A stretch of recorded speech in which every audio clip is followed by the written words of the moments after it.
Hi there! Today on It Is a Keeper, we are making an incredibly easy homemade red enchilada sauce.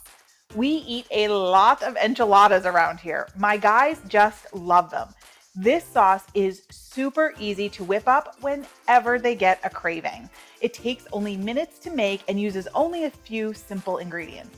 Now, make sure you click on the red subscribe button below so you don't miss a thing. And if you like this video, make sure you give it a thumbs up. Okay, so the first thing we need to do to make our enchilada sauce is we need to get our spice blend together. So it starts with a tablespoon of all-purpose flour, and we're going to add some seasonings to this. So first up is chili powder. I'm going to add a tablespoon of chili powder to the mix. Now don't worry, it's not super spicy. Chili powder just adds a really nice depth of flavor. To that, we're going to add some cumin. Get that in there. And then flavor time. We have garlic powder and onion powder. And then we're going to add some of my house seasoning blend to that. Last up, we're going to add some oregano. Just a little bit, not too much. And then just give that all a stir so it combines. Doesn't have to be perfect.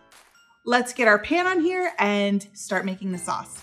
So I have my pan here. I have it over a medium-high heat. And I'm going to add a little bit, probably about 3 tablespoons or so of canola oil to that.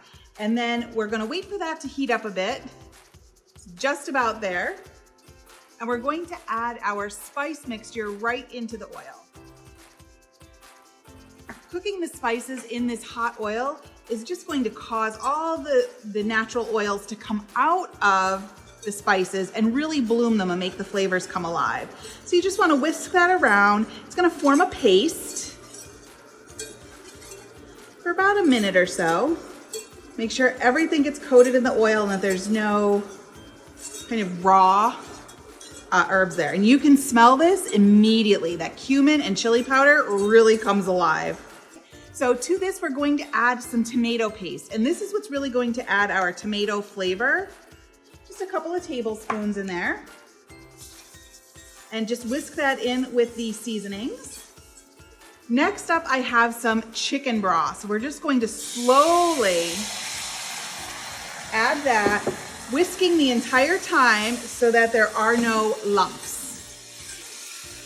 Incorporate it slowly and then whisk.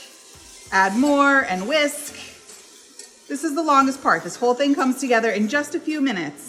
Okay, so now we're going to let this hang out for about 5 to 7 minutes. We're going to stir it every now and again. We want it to get nice and bubbly, and it's going to start to thicken as it cooks. So about 5 to 7 minutes. Okay, so our enchilada sauce has cooked for about 5 to 7 minutes. I'm just gonna give it one final whisk.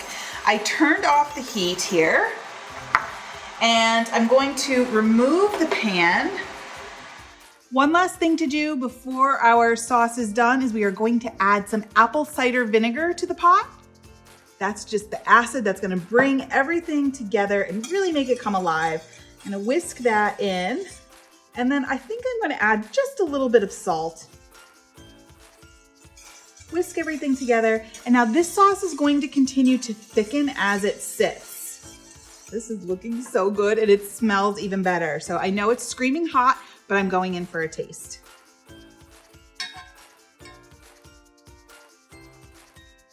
Oh yeah, this is perfect. You get the flavor from that warm flavor from the cumin, a little bit of heat on the back of your palate from the chili powder and the garlic and onion. You guys, this is fantastic.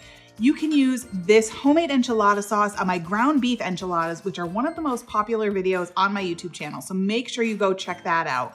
And I do have a video coming real soon for chicken enchiladas. So you can definitely use this on that.